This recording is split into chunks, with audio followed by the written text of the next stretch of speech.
for those who are not around, basically on the first day we looked at the result, based monitoring and evaluation, trying to understand the result based monitoring and evaluation, and trying to compare it with the traditional monitoring and evaluation frameworks. We also discussed the challenges of monitoring and evaluation in different countries. And yesterday we started with the monitoring and evaluation system. What is the monitoring and evaluation system? Trying to have a common understanding of monitoring and evaluation system. Yesterday, the monitoring and evaluation system. It's a combination of processes, tools, equipment, and people, and materials, and other resources which are required to perform monitoring and evaluation. So we get to the common understanding of monitoring and evaluation system. Thereafter, we went a step further, trying to develop a result-based monitoring and evaluation system. So the question was, if you want to develop a result-based monitoring and evaluation system, how do you go about in developing any kind of system? And so we say that we are going to use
So we, the venture of trying to develop a result-based monitoring and evaluation system. So I did say that guided by model, which you proposed or located within a which basically guides us in terms of developing a result-based monitoring system, whether the government or any other organization. This model is basically divided into 10 phases or 10 stages, whereby you start first stage of conducting readiness assessment of the demand for every system in an organization or a government. Thereafter, you conduct the organization capacity assessment to assess the organizational capacity of undertaking or establishing monitoring the organization system. Of course, this is just we don't monitor the education system. If you want to develop one in the organization, then these are the aspects of the one. So the first stage is generally readiness assessment, where you assess demand, heavily monitor the education system. And you have to assess demand, because there is demand, then it's going to be like a start establishing monitoring the education system. And so, if you establish demand, and thereafter, heavily monitor the education system. Once the appetite is established, then you conduct the organizational capacity of your organization or the government organs in undertaking the monitoring and evaluation system, in developing or adopting the monitoring and evaluation system. So in the organizational capacity, you look at different issues, starting from the technical issues, human resource issues, and the like, just to assess whether the organization is in place and is able, to develop and establish the monitoring and evaluation system. So that is the first phase or the first step according to this model. The second step, of course, is to define the results and the outcomes you want to achieve. What are the results and the outcomes you want to achieve? The results and the outcome are basically derived from your either strategic plan, development, or from the project. What do you want to achieve as an organization? What do you want to achieve as a government? What are the results you plan to achieve? So once you establish the outcomes and the results you want to achieve, that is the second stage. The third stage, or the third phase, is to develop now indicators. You already know the results. You know you want to take these results. Now the third stage is how do you measure these results?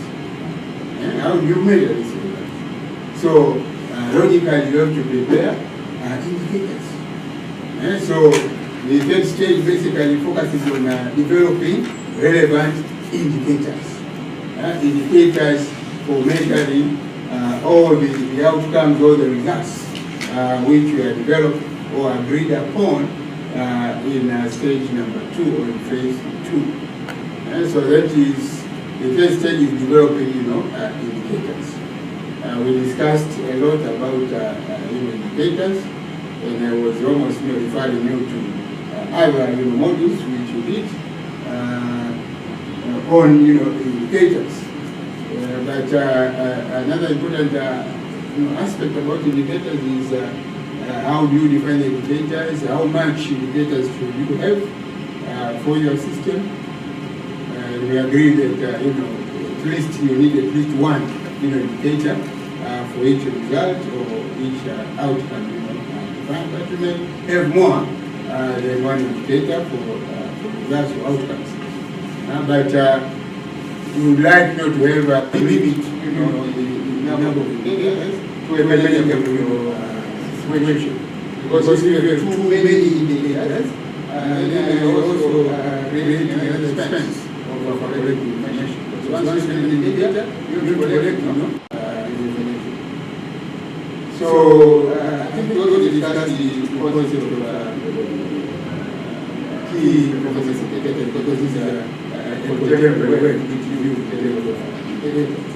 What are your KPIs and the key performance indicators? Identify and determine the key performance indicators. Because I say, three. Stage number 4 was to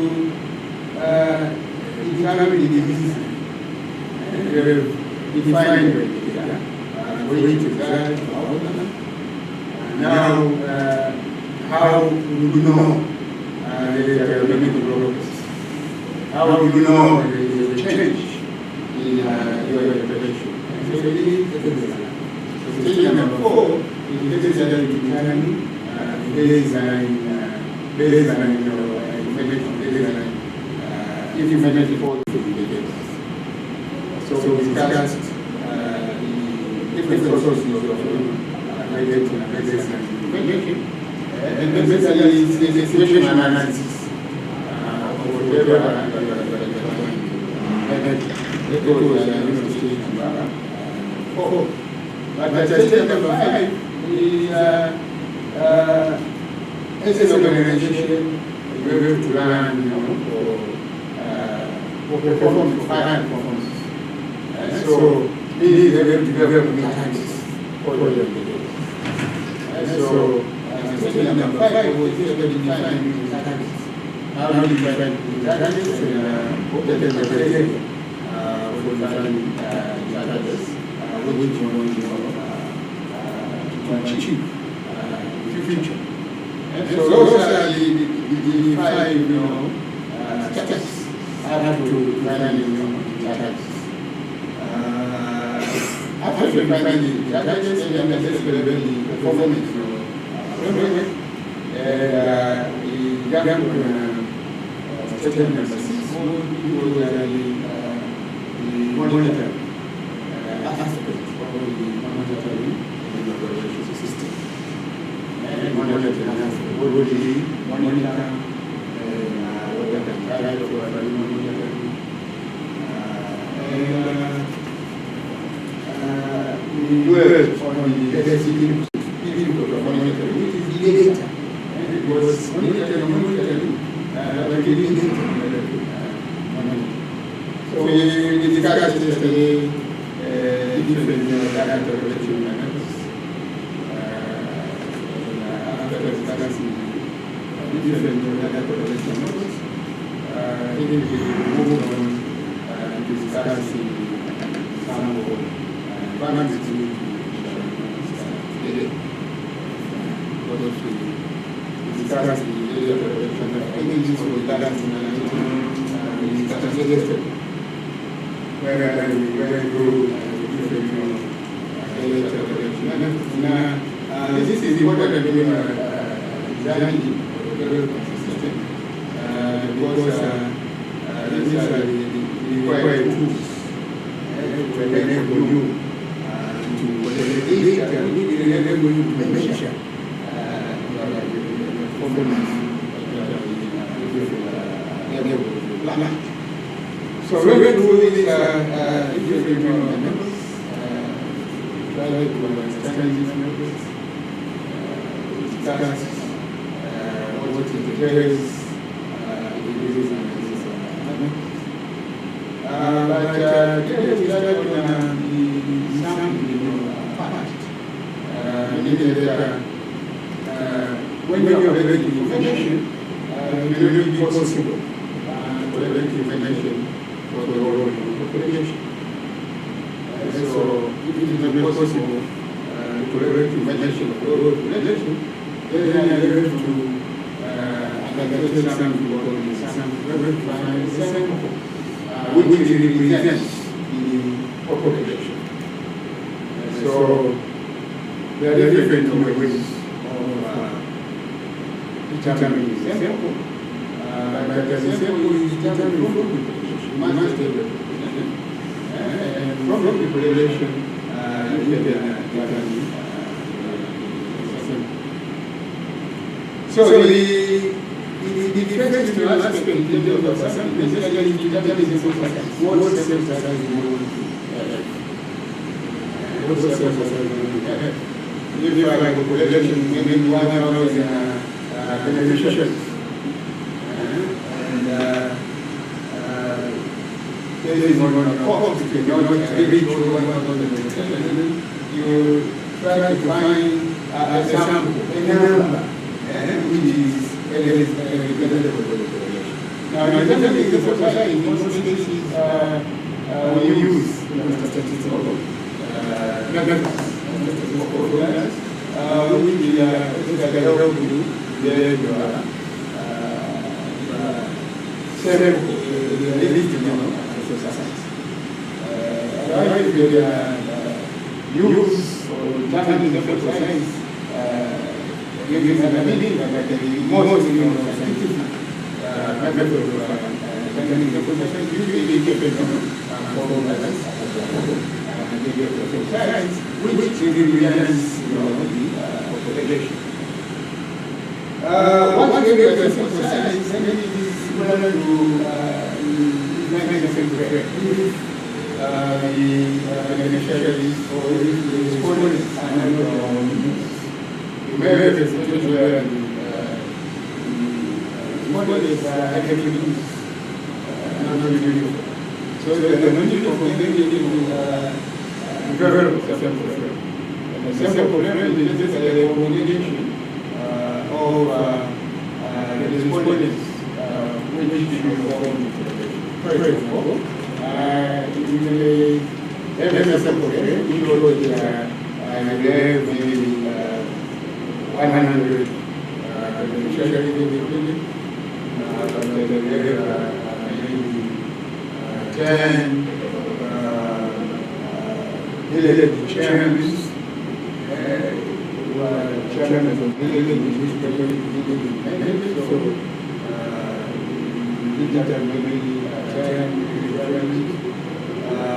And also, maybe this is a related project, it's a problem that maybe doctors, maybe 5 or 6. So you have the kind of assessment. Now, once you have the assessment, then how do you get these respondents? You have to decide the method when you use these respondents. Are you going to do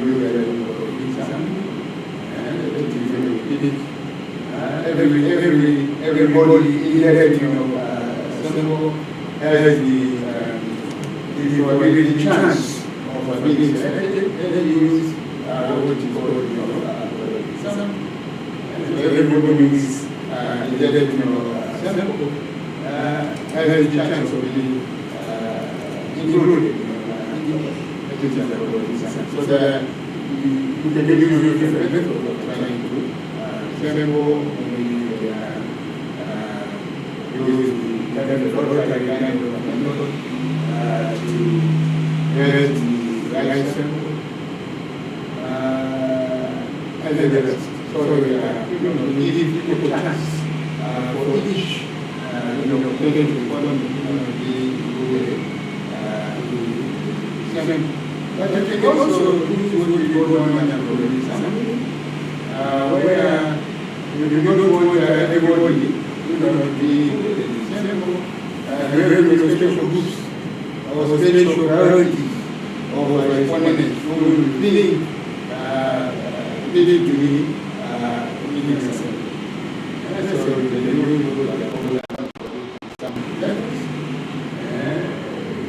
purposeful sampling, for example. Purposeful sampling means that I want doctors to be in my sample because I want to get the abuse in terms of health education, which is done in this particular field. Purposeful sampling is one method which can use in terms of monitoring sample. You can also use what we call stratified sampling. So another method. And we also use what they call snowball sampling, where it is difficult to get responses. So you have one who dies, you get another one, and the other one who dies, you get another one. It is called kind of So these are the methods which are available and which will allow you to get the right, sample using this method. So if you are in your mortgage evaluation system, this issue must be clearly spelled out. Because it is one of the helpers to get the right sample and the right information which will allow us to measure the performance of activities. We also, when we were discussing the data collection methods, we also touched something about data collection. It is even common practice. Use a variety of data collection methods in order to findings get the best, more accurate than findings where you use one method. So triangulated data is a very good factor in terms of data collection which includes a combination of primary and secondary sources, qualitative and quantitative methods, or participatory and non-participatory activities.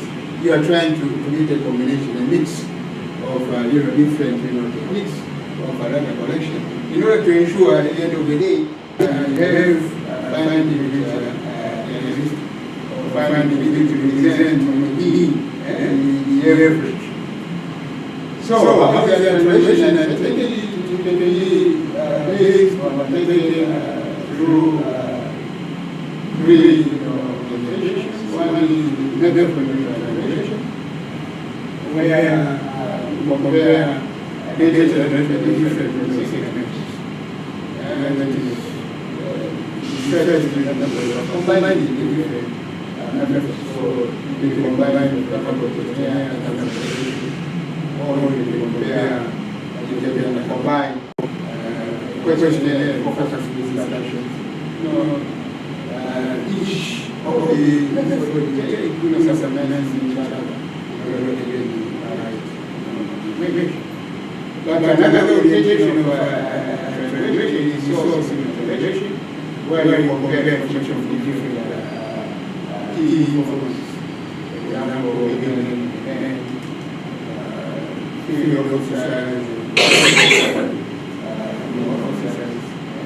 so you're trying to translate information, based on results.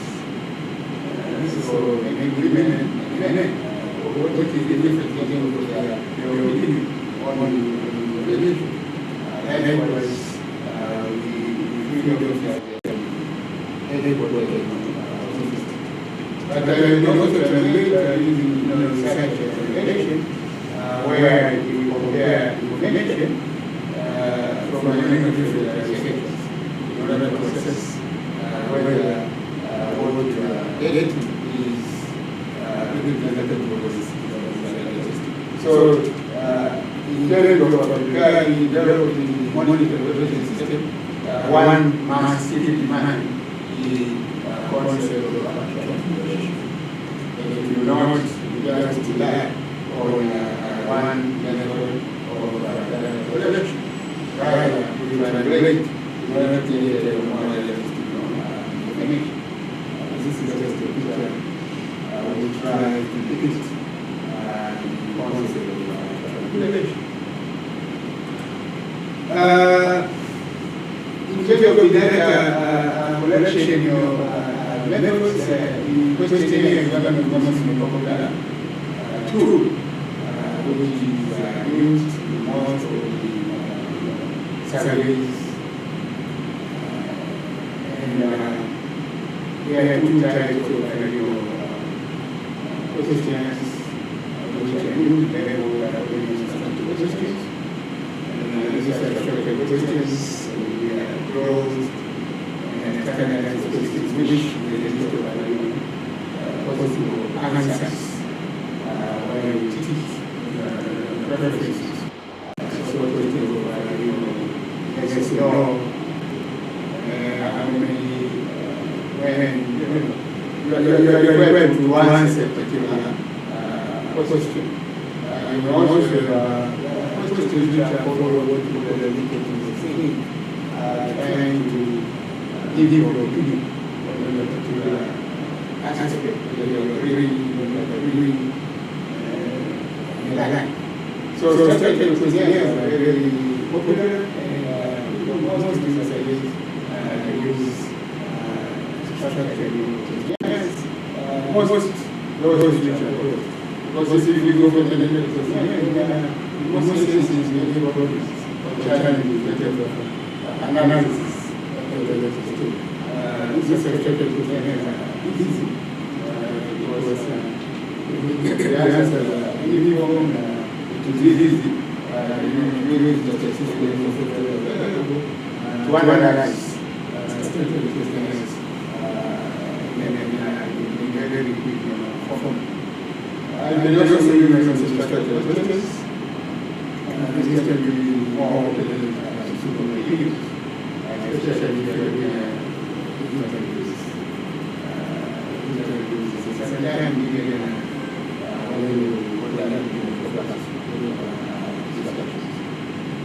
I attached to the position because it is most popular tool, which is really one of the but I don't believe that these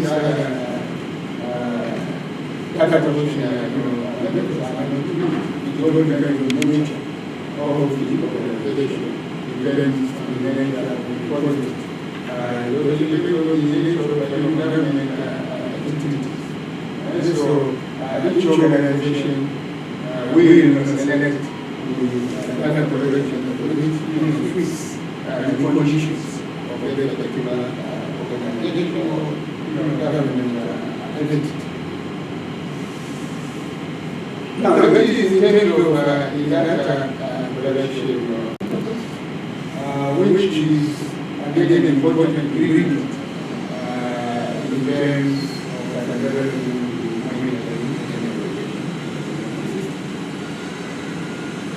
so we are interested in data. Data is the key here. So we need to rely how do we manage data which is collected for monitoring evaluation purposes. So data management definition just defines the process and systems of how the data uses methodology and reliably stored, managed, and accessed. So we need to be co-governance and we need to prepare for a system which will allow data uses methodology and reliably stored, managed, and accessed. This is because data should be available and data must be available in friendly and practical sense. It can be used instantly because information or data which is fully analyzed and used in order to facilitate the monitoring and the evaluation purposes. So in terms of data management, there are 5 main considerations which we need to consider as an organization, especially when developing. The first one is to agree on data format. Informative data, entered, recorded, stored, and reported is a key aspect of overall data. So we need to agree and to establish how the data will be entered properly and stored in the system. Now, data can be stored in many forms, which include dynamic data, which can be captured in spreadsheets by the data. So it's what I'm going to say. No, how are you going to store data? And you guys simple spreadsheets where you store the data, comprehensive databases where you store data. We also need to explain the discrete data and the analytic purpose, how we are going to store and summarize the analytic purpose of the data. Likewise, visual data, pictures, videos, graphs, which about the society of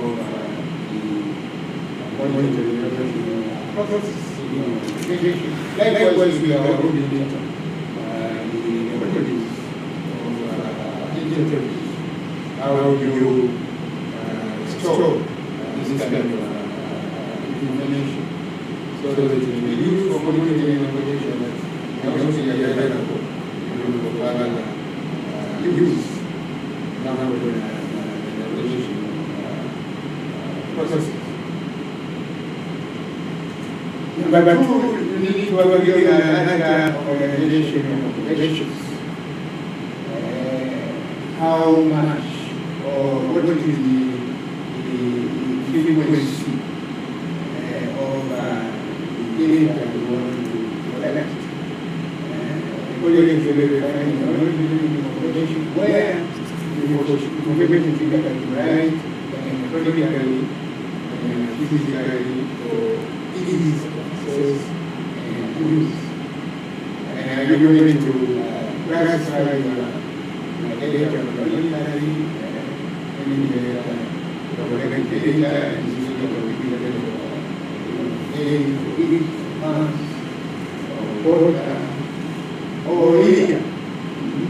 If you are collecting information, are you going to summarize it daily data, weekly data, monthly data, quarterly data, yearly? Practically,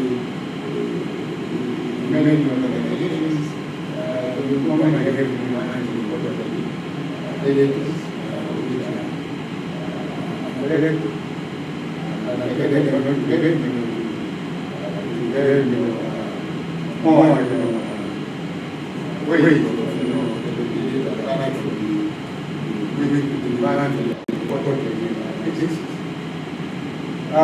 Also, we're going to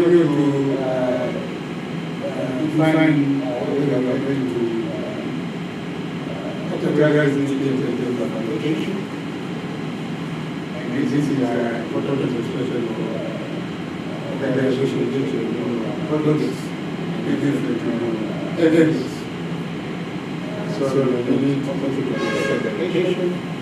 But we also need to classify the content of focus area, depending on the different projects of the relations. And by format, this is are you going to produce reports in terms of operating reports, documents, etc.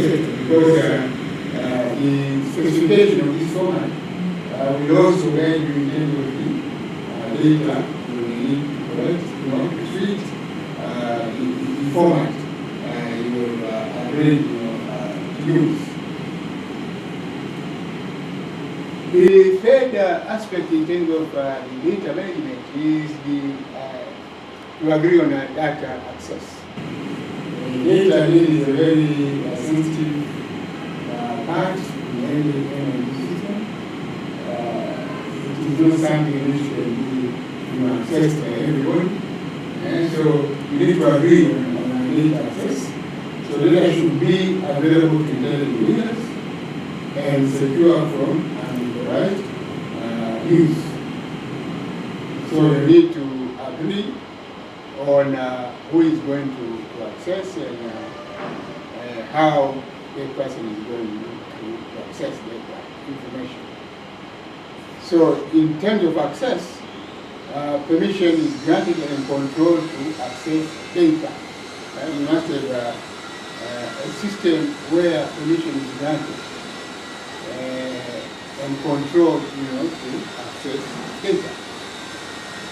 So, for example, shared computer drives, folders, internet, etc. You may have factors which do not allow those who are not allowed to use the data, to access that data. So the issue of access is crucial because of the sensitivity of data which is collected in the MNE system. So different organizations, or even government organizations, may have different protocols or permissions to access and use data which is collected. Again, depending on the format you are using and the safeguards around the format of collecting the data for monitoring and evaluation. It's also important, to know the issue of archiving, how data will be archived and retrieved for future use. How do you archive your data so that it is available for future use? So whatever method you have must have that particular outlet or particular orientation to allow data to be archived and retrieved for future use. And finally, dissemination, how the data will be shared with others. Once data is collected, how the data will be shared with others.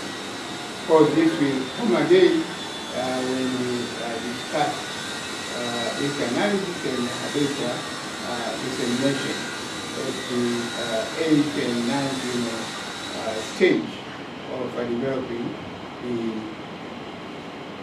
monitoring evaluation system. So the fourth area is data security and legalities. The projects programs need to identify any security considerations for confidential data, as well as any legal requirements with donors and other partners. And data should be protected from non-authorized users. Again, it goes hand in hand with the access factor that you need to have security measures and legalities in ensuring that data is used by those authorized and not otherwise. Number 5, we need to assess and identify those responsible and accountable for data entry and management. So it is again important to identify who will be responsible for developing and maintaining data management system, but also assisting team members in the use of these data collected and enforcing any data management protocols.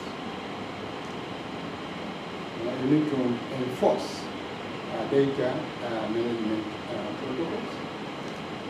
And for confidential data, clear lines of authorization should be in place. So these are the 5 areas which you need to consider in developing a plan for data management.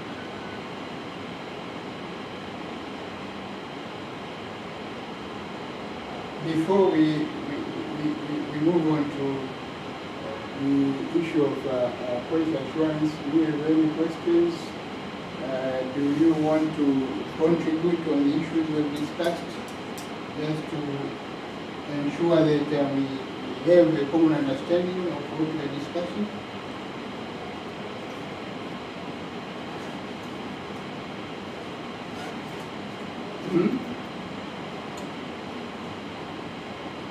Experience maybe at your workplace on issues related to data management.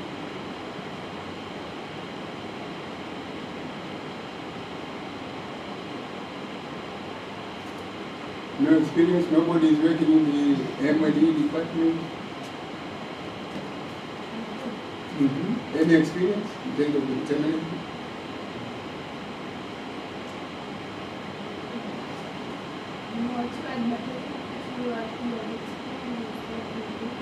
Is what you do. So you have strict protocol in terms of managing data, right? Yes, we have restrictions first of all, we start from the database. Like this, we are also using the digital platforms. So from that stage, it's restricting that. Of course. Issues and minimizing errors. And it's also simplifying the work because there won't be like data entry. So it goes directly to the system.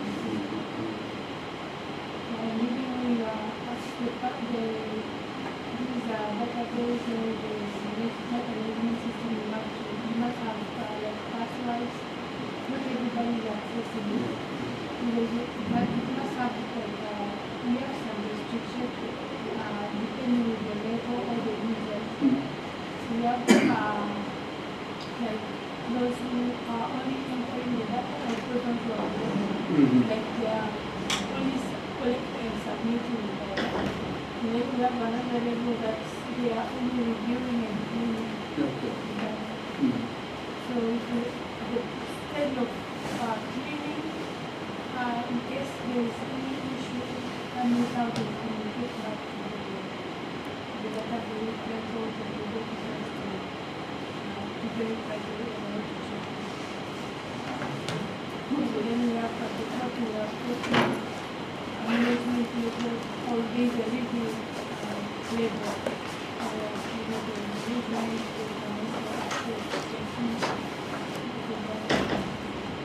You seem to have a well elaborate data management plan. Eh? What is data organization, please, if you can share?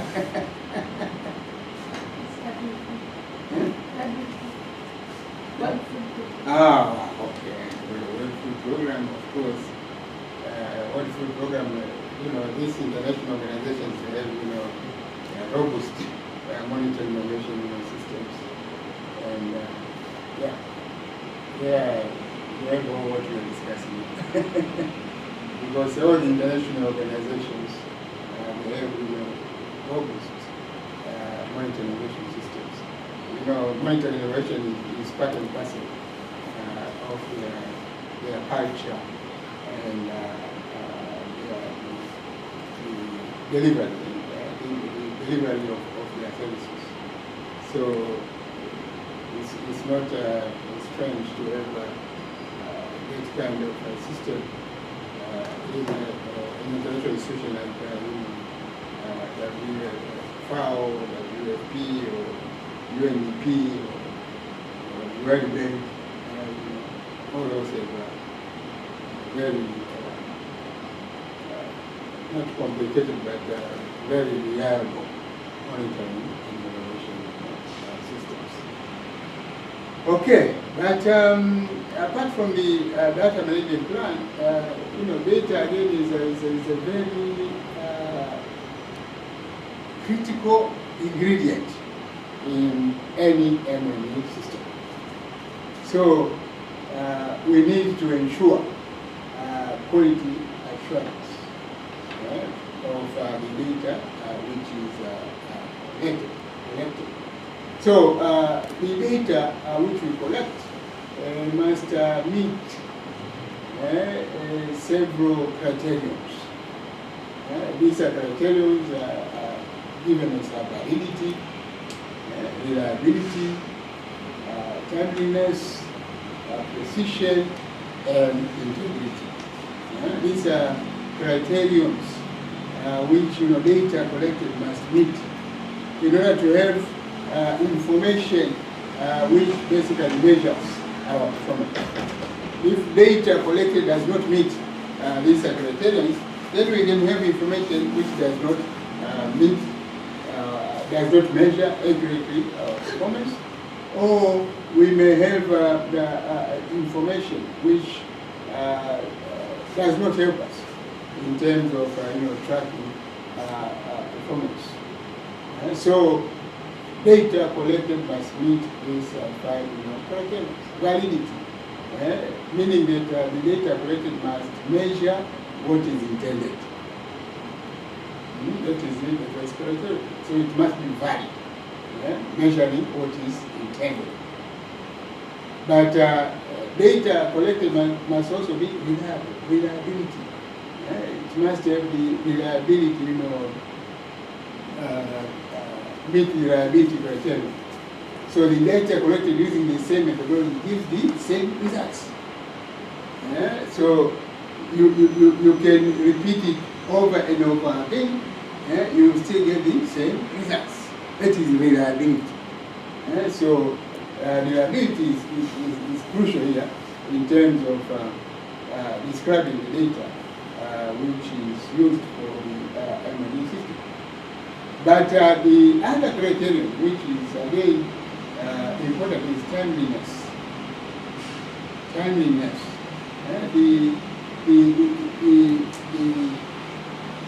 The potential, to access data and use it as quickly as possible. Is data available when it is needed?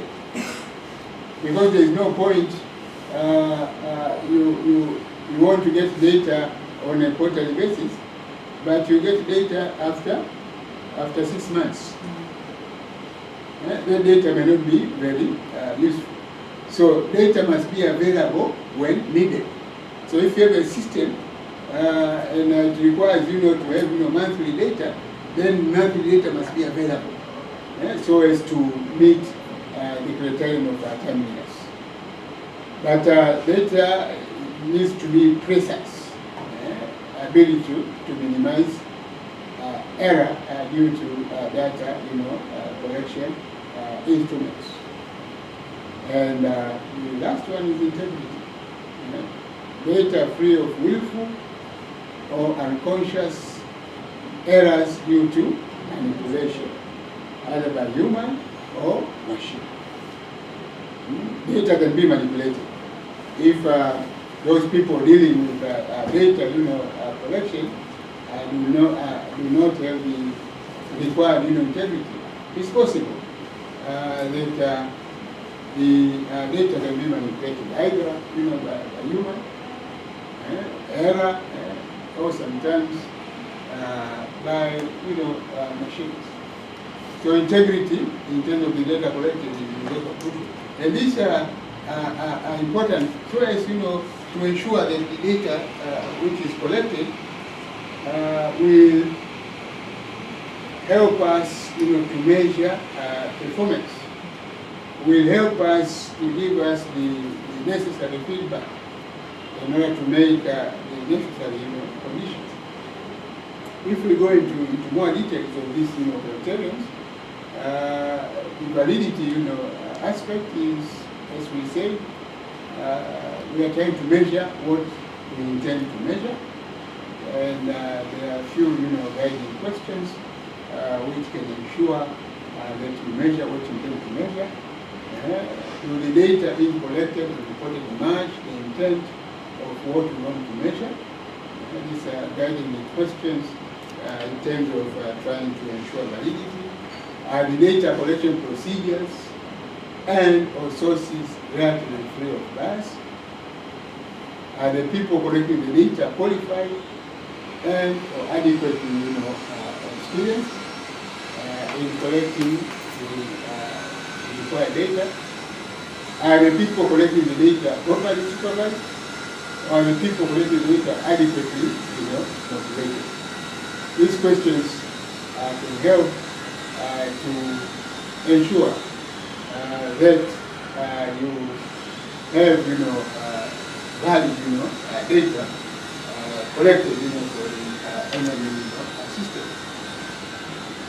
Likewise, in the reliability, we are basically talking on the procedures that do not change according to who is using the data and when or how often it is used. So the reliability of the methods used in collecting the data.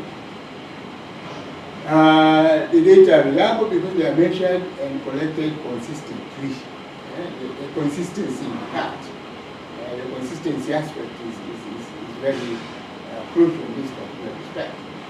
Again, guiding questions to ensure reliability, the definition and procedures for data collection, calculation, and reporting clear and well understood by all relevant staff. Do the relevant staff know the procedures, definition and procedures for data collection, calculation and reporting? Or you have in your line, of command, some staff who are not very aware of the procedure and the reporting, aspect of data collection. It is a consistent data collection process used from time to time. There are procedures in place for periodic review of data collection, maintenance, assessing that can detect quality issues. These are again questions one can use in terms of ensuring that there is reliability in the data collected. Timeliness, of course, consists of 3 elements. Data is available when needed. And here, in this particular respect, we are talking of 3 issues or 3 aspects. The frequency, how often the data is collected, currency, how recently data is being collected, and accessibility, the availability to support, management decisions. Is data accessible?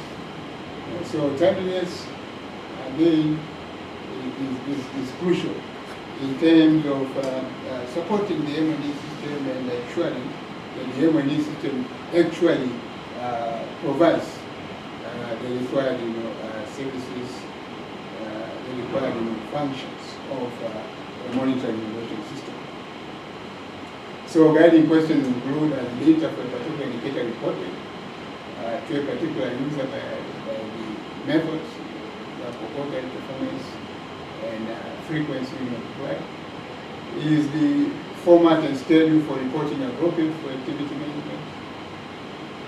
If no, how do you change it, etc.? Precision means the data is sufficiently detailed. For example, an indicator requires the number of students trained and graduated by sex of the student. So any information system lacks precision if it is not designed to record the sex of the student who received training and graduated. So the details, if the data which is collected has sufficient details, depending on the objective and the results, which wants to be measured. Here, this is a very simple example. We require the number of students trained and graduated by sex of the student, but the data you are collecting lacks the sex of the student. So that data is not precise. Guiding questions is a method for detecting duplicate data. If yes, you need to describe it. Is there a method for detecting missing data? If yes, you need to describe it in order to ensure that the data are collected in the presence. Integrity, this is when data generated is protected from deliberate bias or manipulation for political or personal reasons. It's possible for people, for staff, to manipulate data so that you get information or you get data which suits their interests. For example, if it's a project, then maybe a manager would like to have data which basically favors his performance, not really shortcomings. So integrity here is crucial and indispensable. Guiding questions in terms of ensuring integrity include are there proper safeguards in place to prevent unauthorized changes to the data? Those proper safeguards, for example, the passwords, the approval to access certain data, to identify who is supposed to access data, who is not supposed to use this data. So you need to have proper safeguards in place. Are there procedures in place to ensure unbiased analysis of data and subsequent reporting? And are there safeguards in place to ensure that all relevant tools, tracking sheets, and data are backed up and protected from data loss? So this goes again with the protocol of data entry, data management, and data safeguards. So this criterion, which of course ensures data quality assurance, and I've said data quality assurance is critical. Data is like the bloodstream of the monitoring process. So if you play around with data, then obviously you won't have an effective monitoring system to inform you your progress and shortcomings which you encounter while implementing your information. So these criterion are crucial, and that's why we have a data management plan, which takes care of all those issues we discussed. Again, in terms of the plan, we also need to know something about preparation for data collection. And here we are basically mentioning some practical considerations in planning for data collection, which are kind of important. Then, in order to ensure that the process of data collection, meets the planned, objectives, and also the data collection process is efficient. One, you need to prepare data collection guidelines. Because if you don't have a guidelines, then it will be a bit difficult in collecting data, or you may have data collected in a different formats, or data collected partially, which may affect your results and expectations. So you need to prepare data collection guidelines, and the preparation of the data collection guidelines helps in standardization and consistency and reliability over time among the different people. So, for example, those collecting data know, everybody knows that we'll be collecting data on a quarterly basis, and we are using this template, which will collect the required data. We'll be collecting data maybe on age, sex, maybe on access, to health facilities, etc. And so, a kind of a template, which guides those responsible in collecting data. So double check that all the data required for indicators is being captured in your data collection guideline. And number two, you need to translate and best translate data collection tools.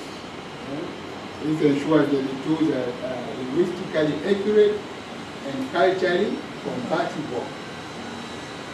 So you need to translate and best translate data collection tools to ensure that the questions are straight to the point. The questions do not offend beneficiaries, so we are saying that the culture compatible, and the language which is used in terms of trying to get information is a language which is clear and known by all those responsible in data collection. But in terms of data collection, another important aspect is training, the data collectors.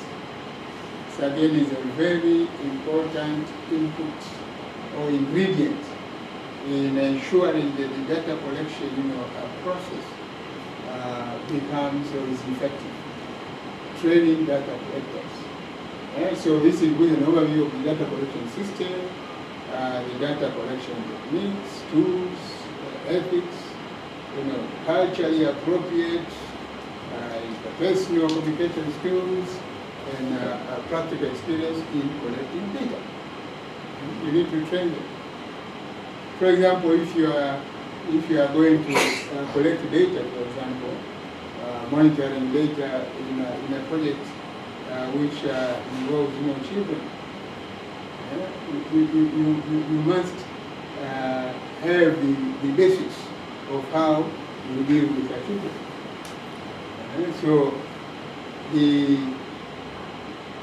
training ensures that these data collectors are ready and they know exactly what they're required to do and what they are not required to do.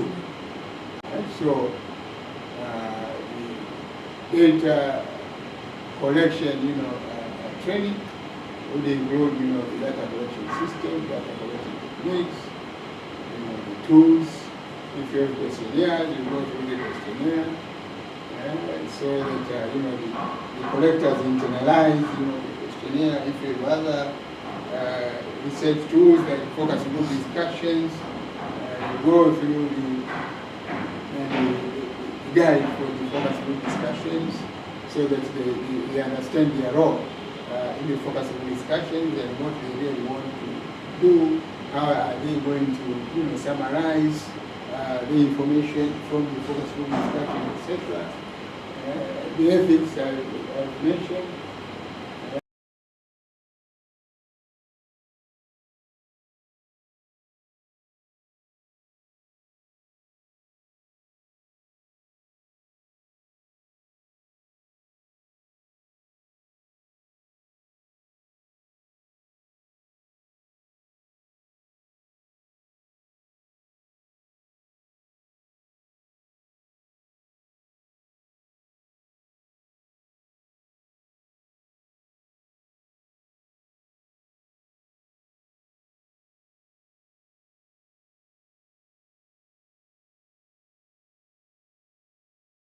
Part is also important in terms of the training for data collectors, the interpersonal communication skills, and the experience shared within the system. So the training of data collectors, may take different durations depending on the nature of the organization. For some organizations it may take 1 day. For other organizations it may take even a week. It all depends on the nature of the organization.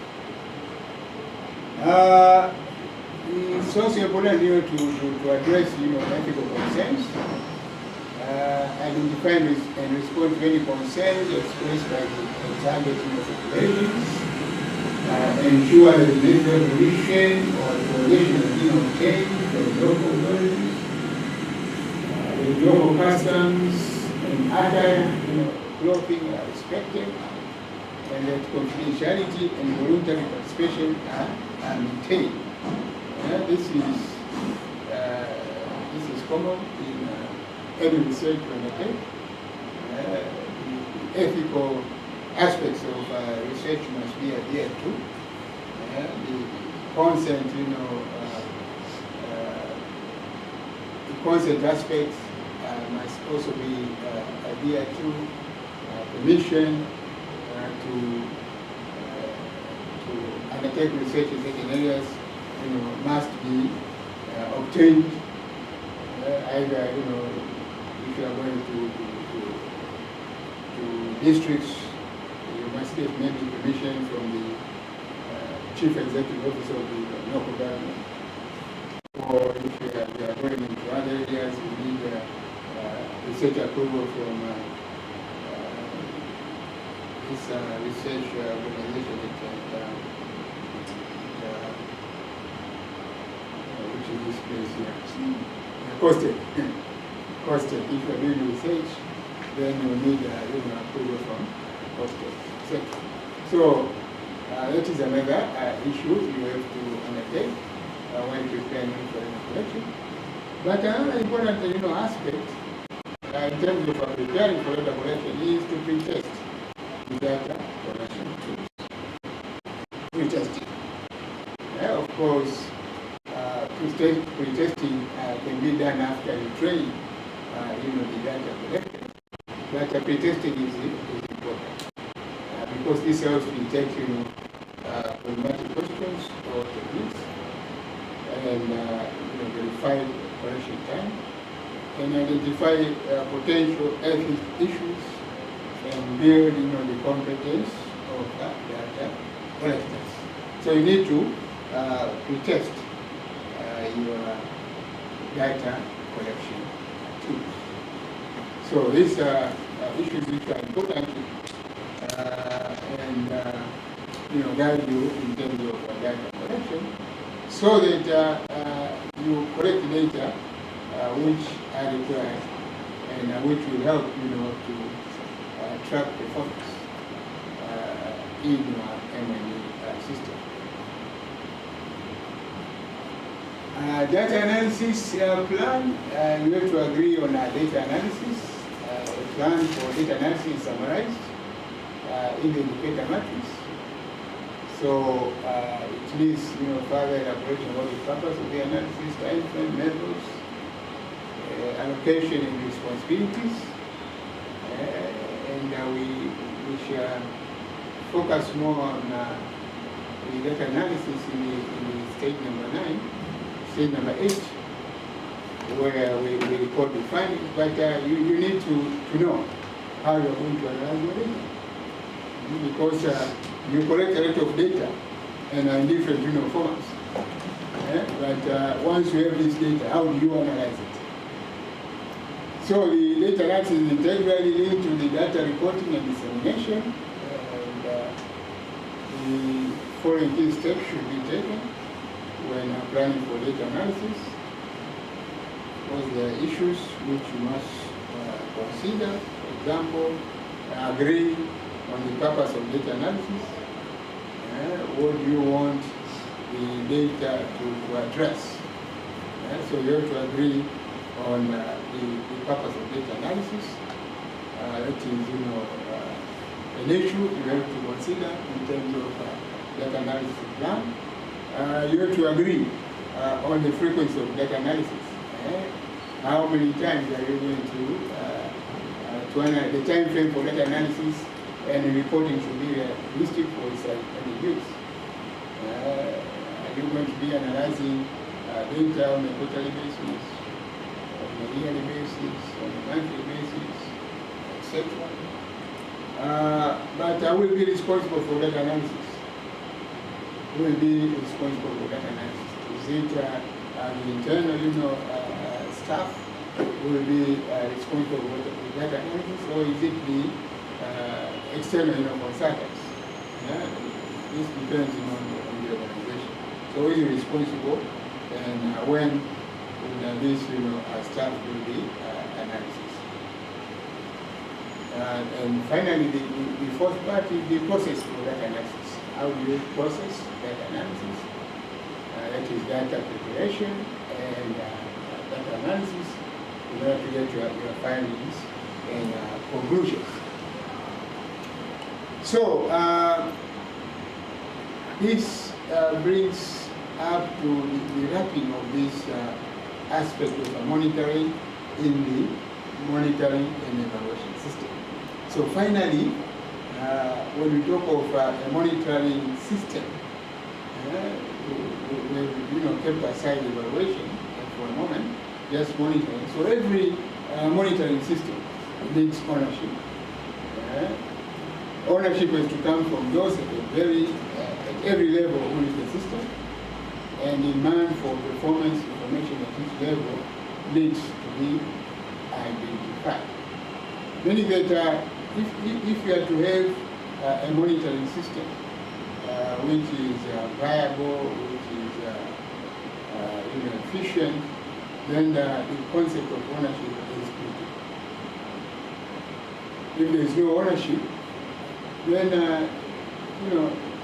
you reach a time where even the information you are getting is not able. If there are levels where people do not see the need for or have a use for the data collected, there will be a problem in quality control. So you need ownership as a very important aspect in ensuring a robust monitoring system. But you also need to know how, who, how, and where the system will be managed. That is very crucial to the sustainability of the MME system.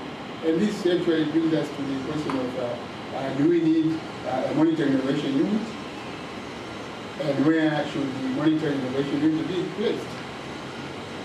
Should it be independent? Should it be under a certain directorate? But this is very important, because if you have an independent monitoring innovation unit, it is possible to coordinate and disseminate information, and also mainstream the monitoring innovation activities in an organization. So management in this particular respect, in terms of who, how, and where the system will be managed. The third aspect not to have an efficient monitoring system is maintenance. Maintenance of the system. And this aspect is essential in order to prevent the system from decaying and collapsing. So you need maintenance. So maintenance in this particular respect, we are talking of the right incentives and providing sufficient financial, human, and technical resources for organizations, managers, and staff to carry out monitoring tasks. That is the essence of maintenance. That you provide the right incentives, right sufficient financial, human, and technical resources for the organization to carry out the monitoring task. In certain organizations, financial resources are not available for monitoring. So if financial resources are not available, then what do you expect in terms of the effectiveness of the monitoring system? So you need to maintain the monitoring evaluation system by creating the right incentives, providing sufficient financial, human, and technical resources. And also update the staff, employ new technologies which are coming up, which are aimed at improving, monitoring and innovation activities in the organization. For example, the digital platforms for collecting data. Those are new innovations which can help,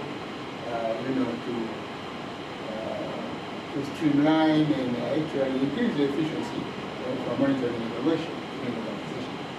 The last, part which ensures that you have a robust monitoring system is credibility. Credibility is essential to any monitoring system. If the system is not credible, then whatever comes out of the system, will not be of use. So valid and reliable data help ensure the credibility of the system. Right? Valid and reliable data ensure the credibility of the system. Likewise, to be credible, monitoring system needs to be able to report all data. The monitoring system should be able to report all data, the good and the bad. If you have an ME system which only reports the good, then that is not a good, monitoring and operating system. So it should be able to report both good and bad. So if it's bad news or information demonstrating failure to meet desired outcomes and target is deliberately not reported, the system will not be credible. So you need to report both bad and good information or data arising from the system. And actually, even those responsible for bad news or bad information should not be punished, but rather you should find ways of correcting and rewarding them, so that you correct whatever bad or shortcomings you may notice from the monitoring system. Okay, I think we stop here for a break, please.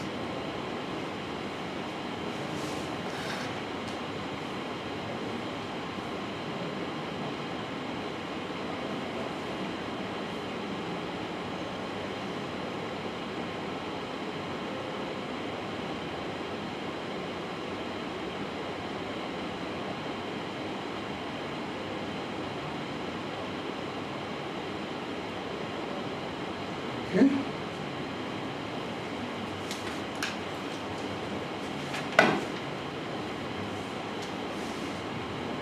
Tea is served outside, eh?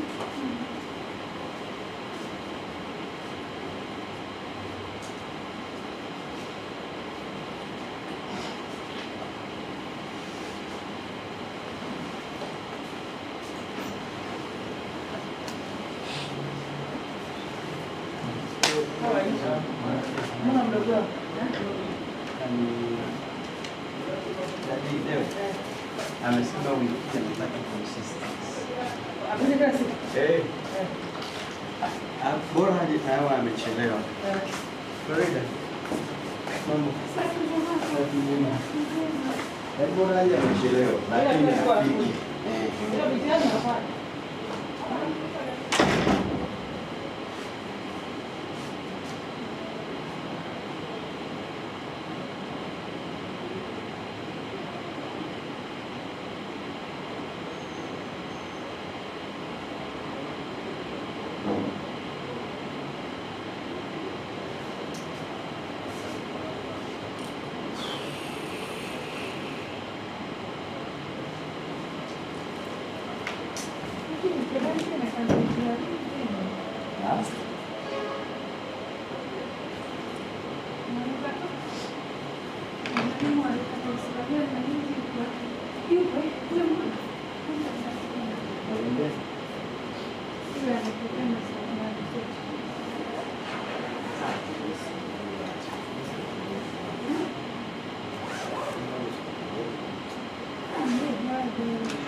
Kutengeneza kama hivyo ni habari sina.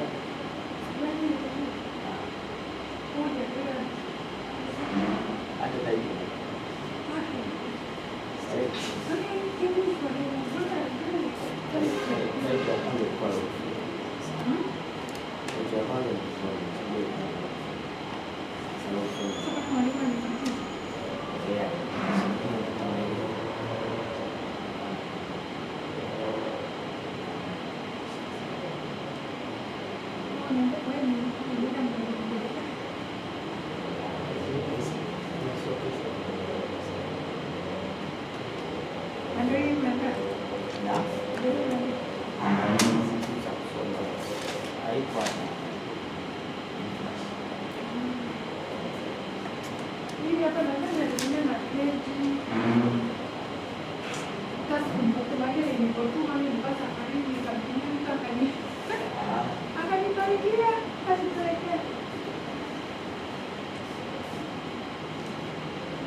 Lazima kuchangia.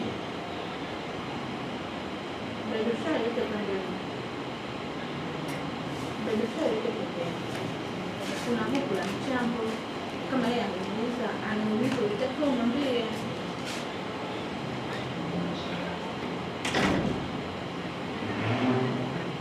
nianze kweli mimi Maria.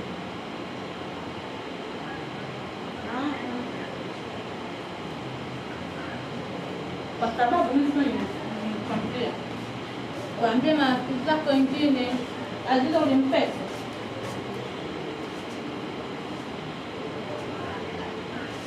Sasa nani hao wote tutoe kwenye mzuri. Wale watu bado ni wachache. Ndio. Watu ni wachache mimi sana ndio, lakini na wewe useme kidogo japo unaona sijui nini. You had to make effort. Mtu kama Aziza nilikwambia sio marafiki zako. Aziza ishaonesha wili. Ungemwambia Aziza at least aidi.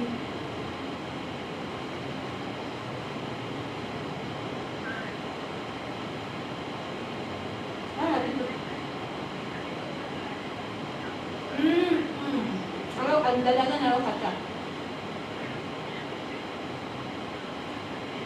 Yule kata. Eva.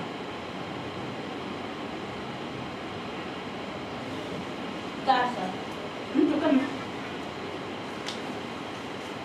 ndio uliniambia niweke, sijui kama uliniambia niweke, sikumbuka kama nishamweka, lakini marafiki zako sio mmoja tu Maria, kila mtu ana attitude yake. Mtu kama Aziza ni wakumwacha, ananiambia sijui kama atakuwa ni inform Joseph yule wa nanili. Umeshaambia na grupu la mchango? Umemwambia na grupu la mchango? Maria ni wote. Maria ni wote. Sio umeuliza swali hili, nikakwambia Maria hata kama hawatoingia lakini akiahidi above 100 laki moja kwenda mbele, sisi tuna noti. Ndio, lakini akitaka wewe kuingia, mwingine unamuinform, kuna vikundi la mchango naomba uingie, mwingine unamuinform, akikataa unakuja sasa ndio yeye anakataa kwamba hapana mimi sitaki, lakini niandike fulani. Nimekwambia hivyo Maria, sina basi ndio utaanza kuniambia au mdogo wangu ni nini, lakini hicho kitu nimekwambia na leo narudia. Maria nimekwambia hivi siku hizi kamati ndio zinaanza kuaga. Sisi nimekutumia ni mfano wa grupu la nani wewe la Lea wewe. Sijakutumia mfano wa grupu la Lea wewe. Nikakwambia kwa sababu wewe hujaunda grupu au wengine wataingia hivi. Ubidi amesema tuwe na watu 100. Watu 100 tunapataje? Na wewe ndo mjeusi mkuu na miaka 5 kazini. Kwamba ni mtu ambaye tayari ushaanza kujitegemea, sio kwamba uko kwa wazazi. Kwa hao marafiki zako ndio wanaoingia hapo. Nimesema hapo sasa kaniona ndugu wako na nguvu tena ndo na nanili tena. Mtu kama Aziza ulitakiwa muingize. Wewe bedesha mtoe kwa msikini na mchongo wa mdogo wake ulitoa wewe. Mchongo wa mdogo wake ulitoa wewe. Ndio nakuchamba. Kukuchamba na kuchamba vizuri tu. Mchongo wa mdogo wake ulitoa. Huyo mtu ni wa kuingia kabisa kwenye kamati. Unamwambia Aziza naomba nikuingize kwenye kamati. Wewe kama unaweza kumchangia mdogo wake kwenye harusi yake wewe sana kuweza kwenye kamati wewe. Kamati yenyewe kwa ajili ya 1,000. Unataka kuniambia Aziza kushindwa kutoa 1,000 kwa ajili yake. Mdogo wake ulimtolea sio 80. Hata kama sio nimekuandikia kabisa na message tukaongea nikajua umetekeleza. Kimya. Siku zinaenda watu utakiwa waambie mapema. Unaanza kusema wengine mimi haya Aziza umekuwa unasema wengine hujanani. Haya Aziza. Niambie Aziza. Mtu aweki kwenye ratiba kwa sababu ananielewi. Au umemuuliza alikuuliza kabisa. Mtu wakumbushi michongo inatafutwa dada. Ni kweli mkata mpigie umwambie kuna kweli hivi na hivi.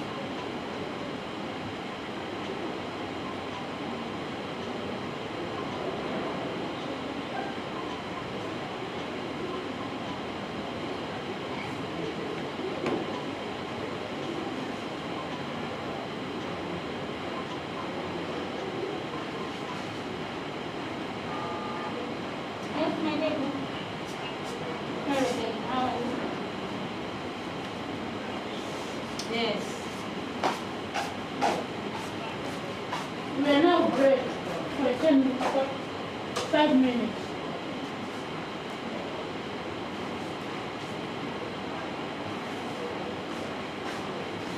Saa 2:30.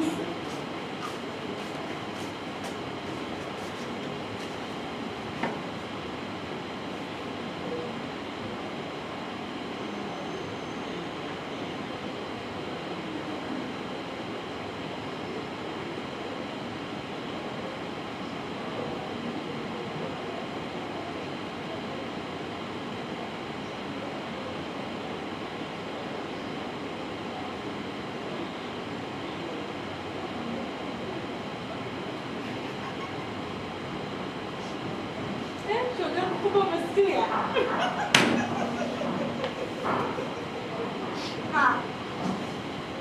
Mimi ananikwaza bana.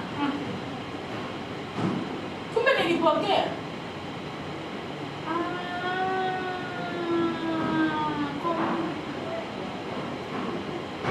Haina shida. Mtu anatoa michango. Imefika wakati wake. Hakumbushe wale watu, hakumbushe. Tunapata shida tu, tunapata shida. Wewe mtu unakabisa kwa hiyo.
Last rep ya hii inatakiwa isaini namna imekaa.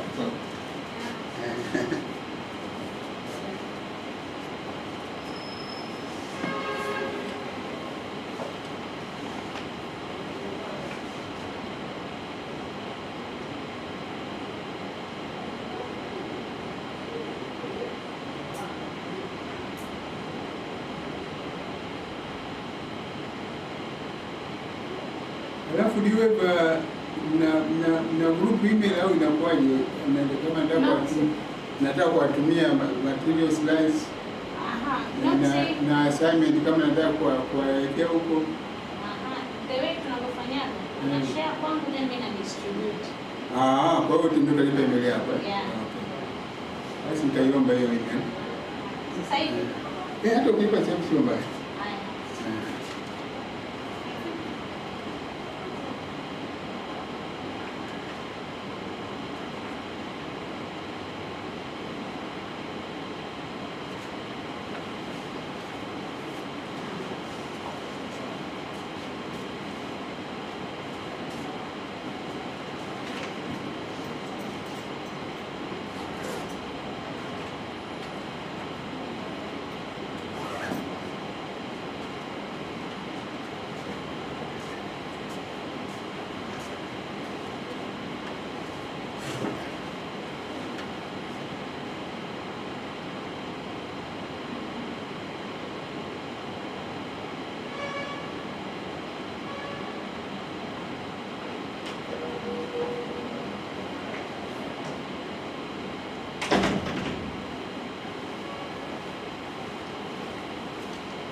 Okay, welcome back.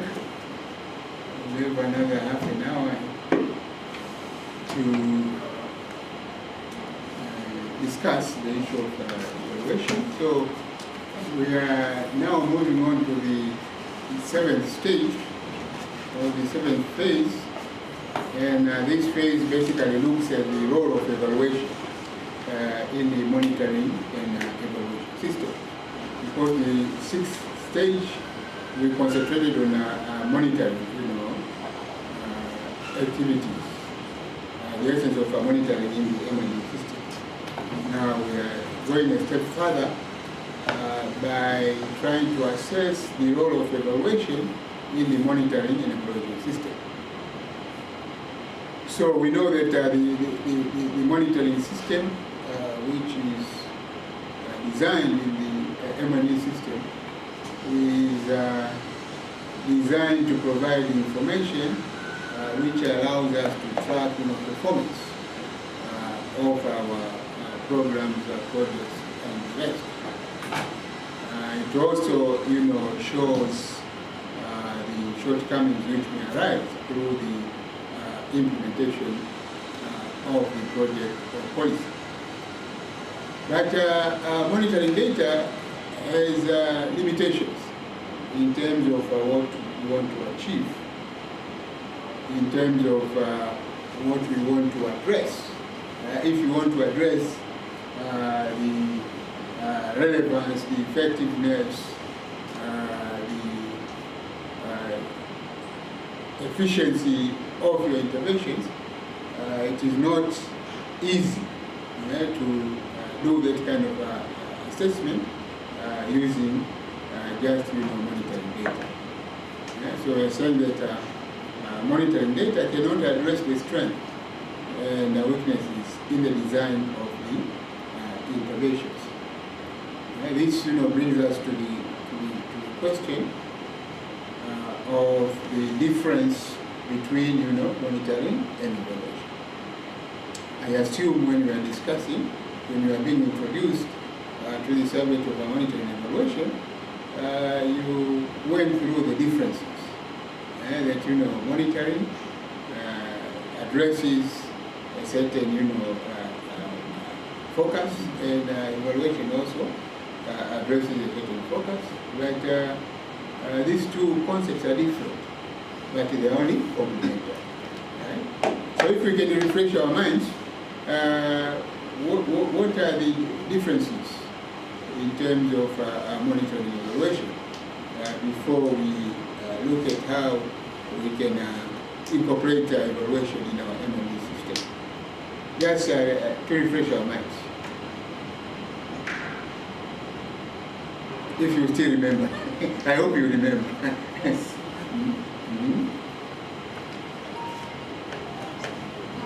It's different. It can be the purpose of doing that. Monitoring is done in order to trace if the Performance. Yeah. We are tracking performance. Yeah. Wakati evaluation unaangalia effectiveness. So it is the monitoring data cannot allow us to assess the effectiveness or the relevance, of our interventions. So for assessing relevance, effectiveness, efficiency, we have to turn to evaluation. So that is the essence of looking at the role of evaluation in the M&E system. Just as we address, the monitoring, part. So, of course, evaluation informations means, three things.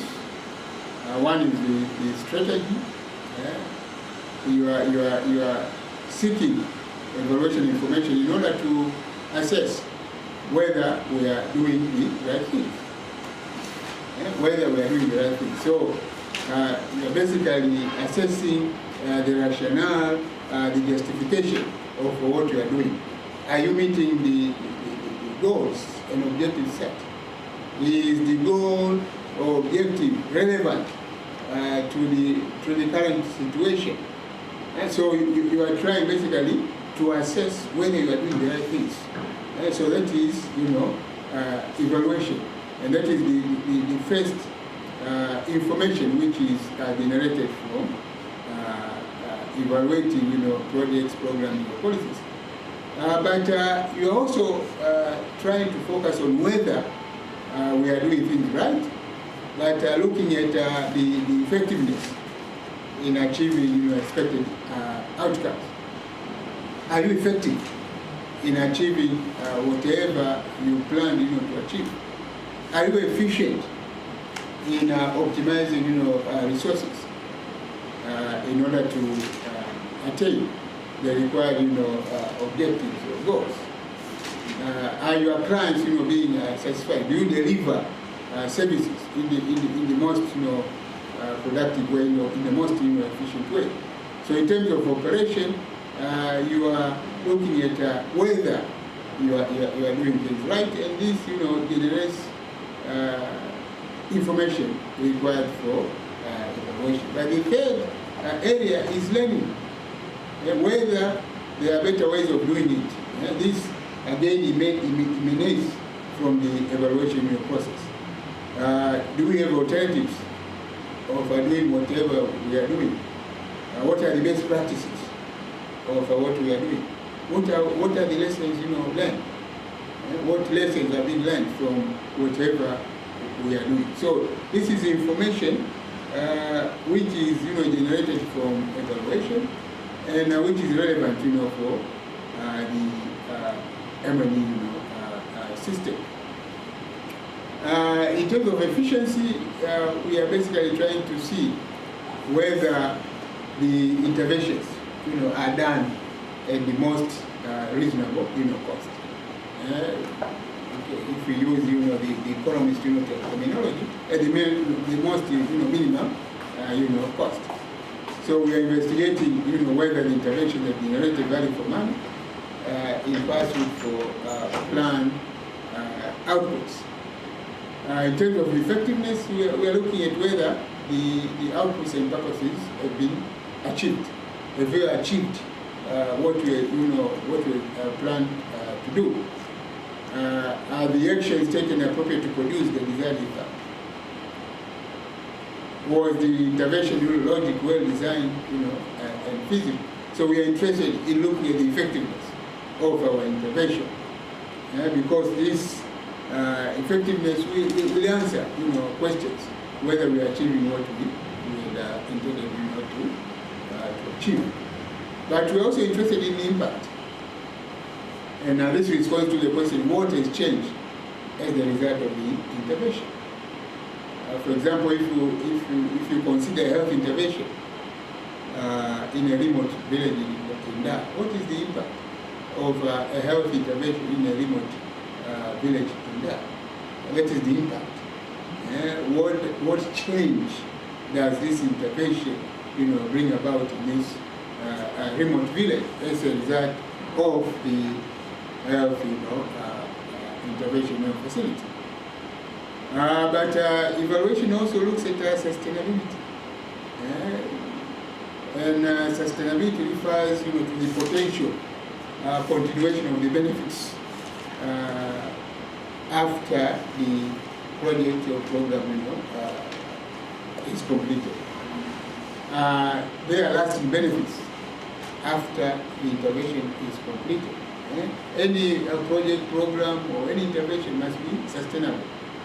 Sustainable meaning that the benefits which have been recorded must continue to be attained even after the project has been closed. That is sustainability. Sustainability is a very crucial criterion or aspect of evaluation.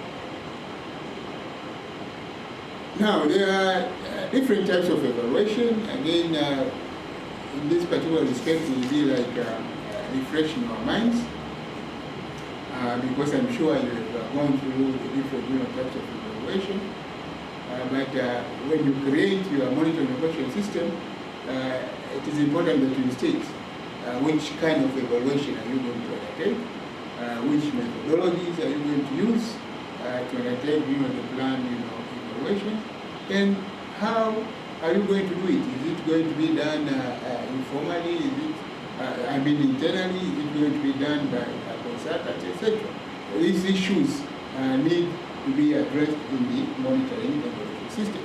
So again, for the purpose of refreshing our minds, we just go through the types, the typology of evaluation, which is basically guided or categorized according to the duration, the time aspect.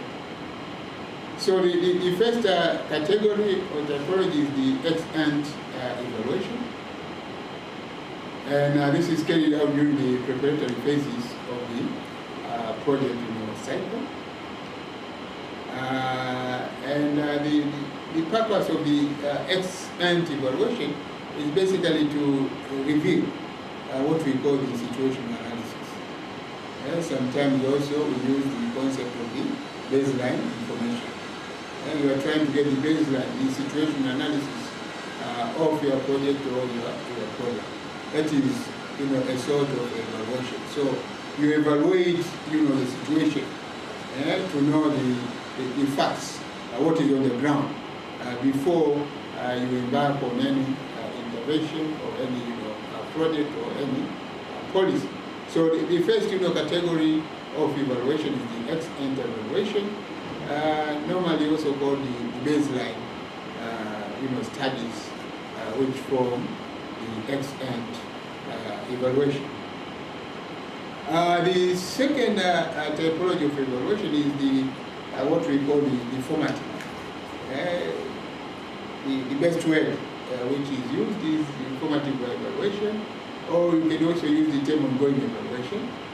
And the formative or ongoing evaluation basically tries to assess the performance in terms of whether what we are implementing meets the required, objectives or goals which we have planned to attain. So this ongoing evaluation or formative evaluation basically tries to assess our progress in terms of what we want to achieve in goals and objectives. In literature, this ongoing evaluation mostly is referred to as the midterm evaluation. If you have a project or a program or a strategic plan, in the middle of your implementation, you normally put a pause and make a study, evaluate whether you are still on track, whether you are still, attaining the objectives as a plan. And so that is called the midterm evaluation. If you refer to the strategic plan, any strategic plan, it has two types of evaluation for most of the strategic plans. You will have the midterm evaluation and you will have the end of the strategic plan, the final evaluation. So this is common, whether it is a strategic plan, whether it is a project, whether it is a policy. It is common practice that when you are midway, you pause and assess whether your goals and objectives are still relevant, whether what you are implementing is contributing to meeting the required goals and objectives. And it's also referred to as a formative evaluation. The other type of evaluation is the final or end of project evaluation. This evaluation is normally done when the project is completed, or when the program is completed, or when any other intervention is completed, and this is referred to as a summative evaluation. And the summative evaluation is basically wants to evaluate whether we have succeeded in meeting our planned objectives and goals. And through the summative evaluation, we can generate lessons about the project, which can be used to improve future designs. So terminal evaluation or summative evaluation is crucial because it informs managers, it informs decision makers on the best practices. It also provides lessons to be learned. It also provides knowledge on how to design better projects and programs in future. The other type of evaluation is what we call ex post evaluation, also referred to as impact evaluation, and this is normally done after a project or a program has been completed, years after a project has been completed. And the aim of impact evaluation is basically to capture the changes which has been brought about by the intervention which has been done by the project or the program. So those are the typology, of evaluation, and I hope that you are familiar with these types of evaluation. So in your monitoring, when you design your monitoring evaluation system, you must be able to state what kind of evaluation are you going to undertake. Because each evaluation, requires different, methods and tools, for data collection. So you need to state what kind of evaluation that you're going to undertake. Another important aspect in terms of evaluation is who does the evaluation. Who does the evaluation? Is it the employees themselves? Is it the consultant? Is it a participatory kind of evaluation? Here we have listed 3 types of adults who can do evaluation. So the internal evaluation, which is kind of formative, can be conducted by those directly involved in the implementation of the project. So if you have a kind of a self-evaluation mechanism in your organization, and it is possible for the internal evaluation to be done by the employees themselves. But evaluation can also be done participatory. That is the staff and external evaluators consult with the beneficiaries. Participatory evaluation meaning that you incorporate all the stakeholders in evaluating your program or your project.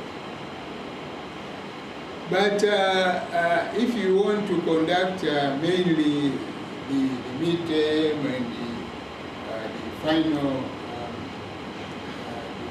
evaluation, in most cases the feasible agent is the third party. The third party meaning that the final and the midterm are normally not done internally by the staff, but rather you employ a consultant, a third eye, to help you in evaluating your project or program. And this is because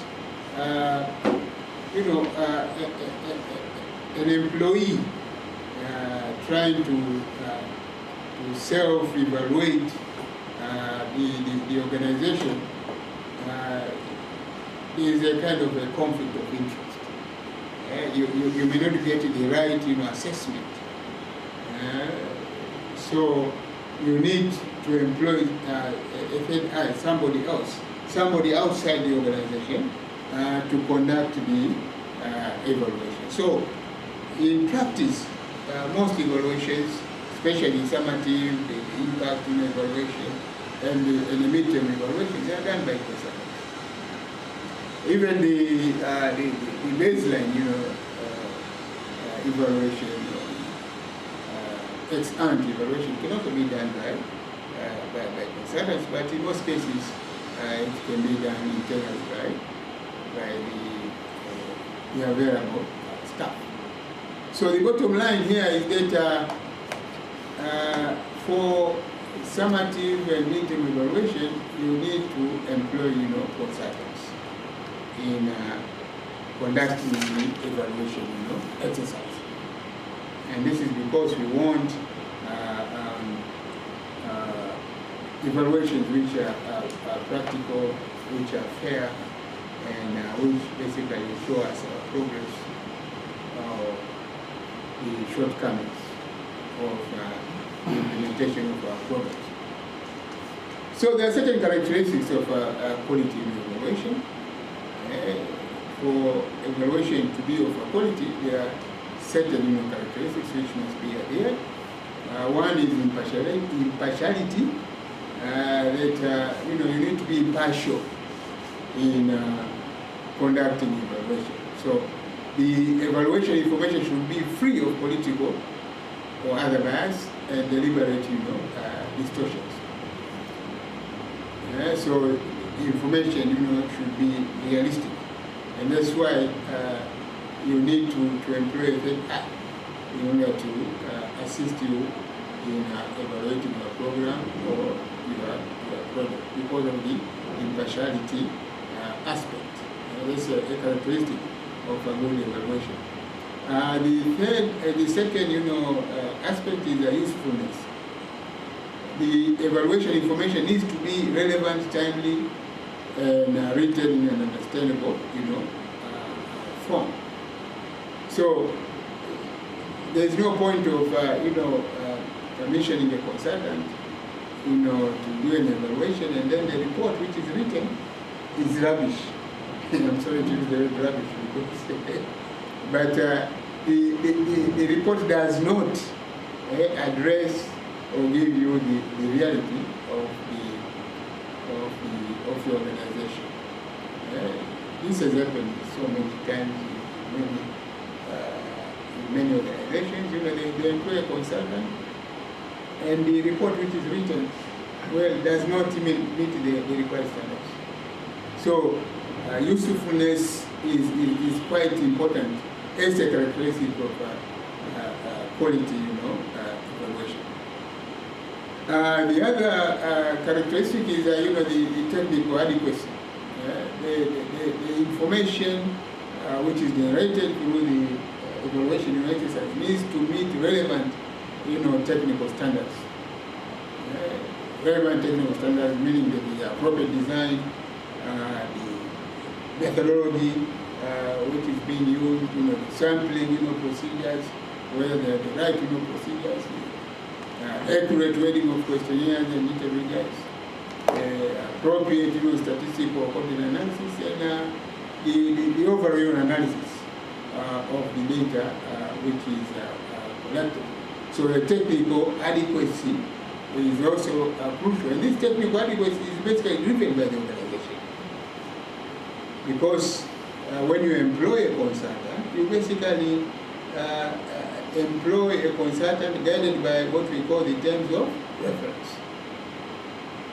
It is you, the client, who basically specifies that I'm employing you as a consultant, to evaluate my project or program, and I want you to use this methodology, and I want you to use this, kind of a sample, and conduct a field, visit or whatever, and provide a report, which must have the following, issues.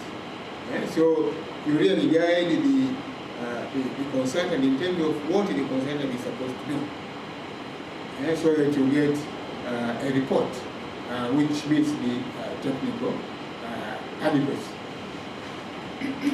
And in terms of procedures, in terms of reference is a document which normally must be prepared beforehand. And this is a document which gives the comprehensive information on how the evaluation will be done. What type of evaluation do you want to undertake?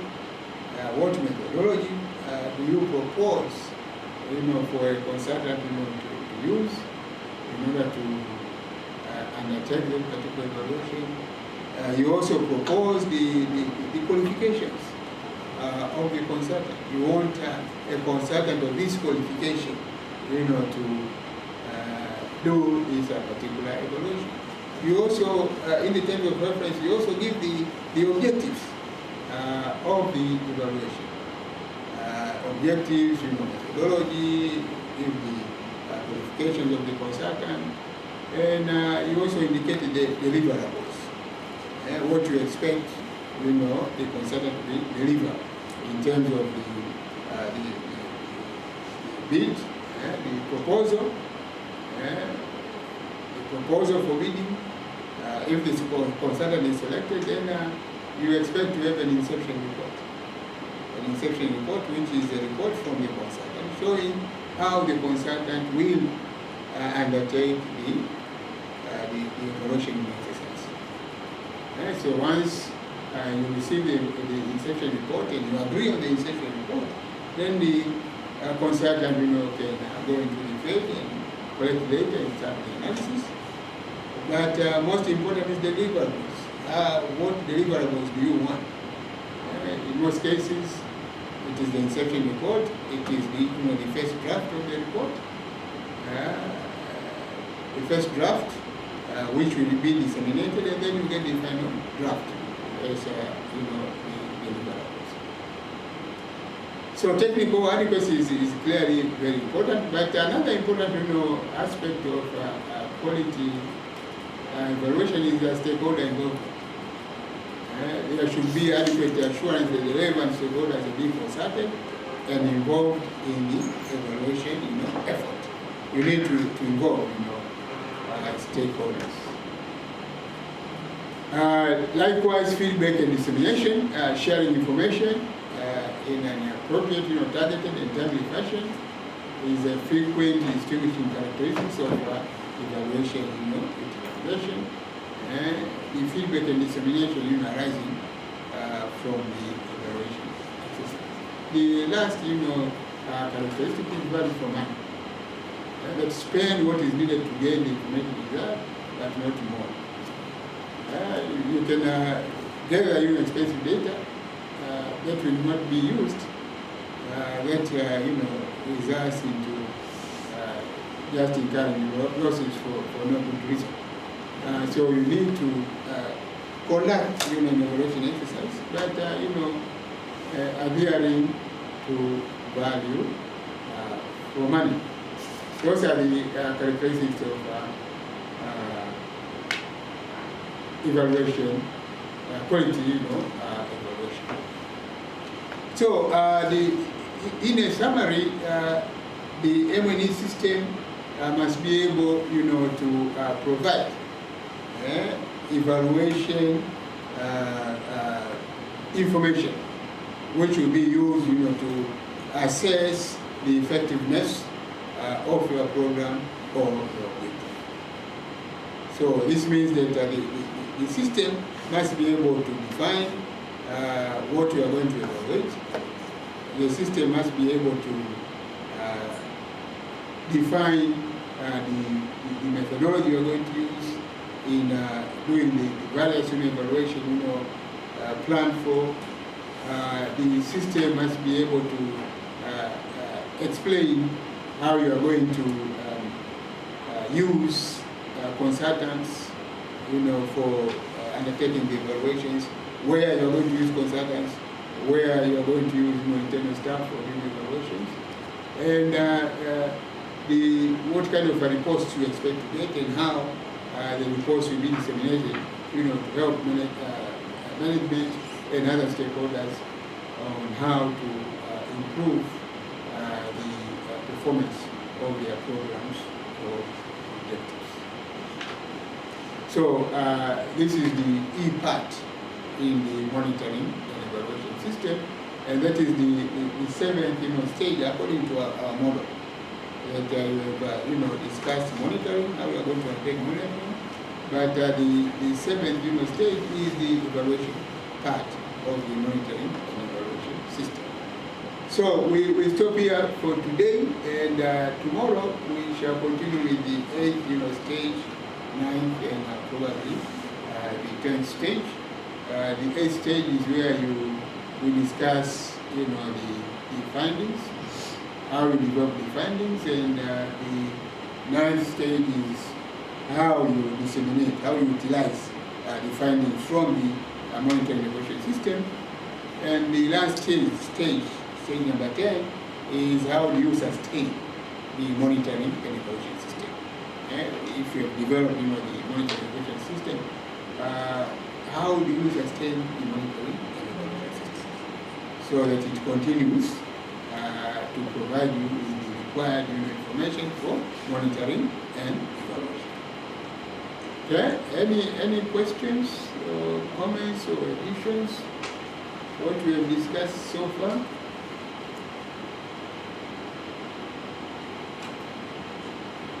Otherwise, if we have no questions, then we call it a day. If God wishes, we will meet tomorrow.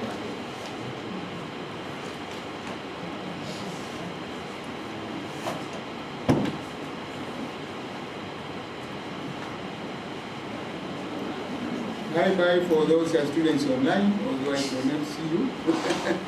I don't know if they're online actually.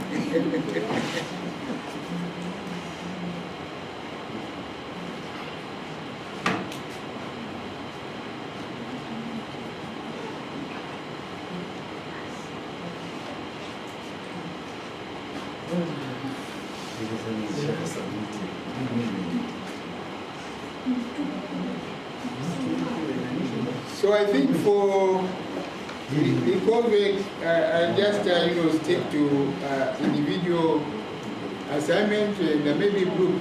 I'll see if I can have a group assignment and individual assignment. We won't have presentations because of time. I don't think we'll have presentation because of time, because I don't know, once we finish by Friday, then we have any time to meet again? Will we get time to meet again?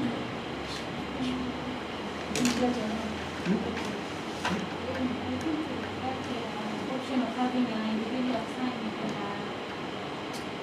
group assignment, I think is the best. The best, eh? Yeah.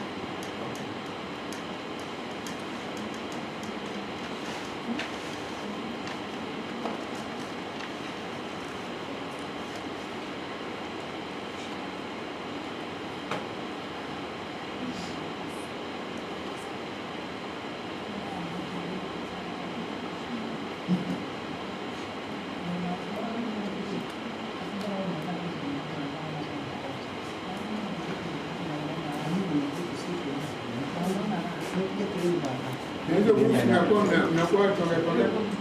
Yeah, six. Six. Yeah, there's a 3 groups. 6.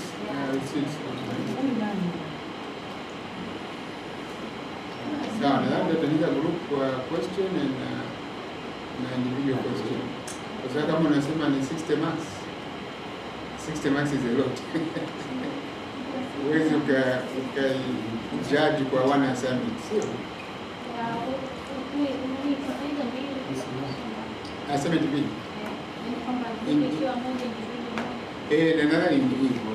Kwa sababu nilikuwa nasema niwe na individual assignment moja, lakini 60 marks for one individual assignment inaweza kuwa mtego.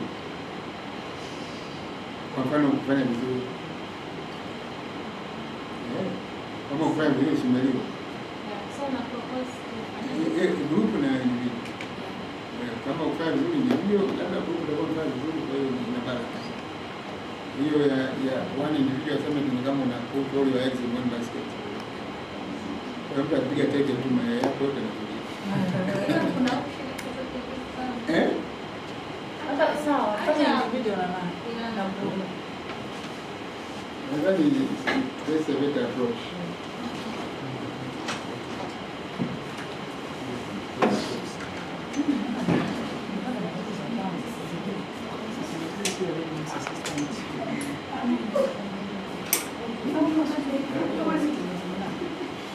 What are the other part? The first part.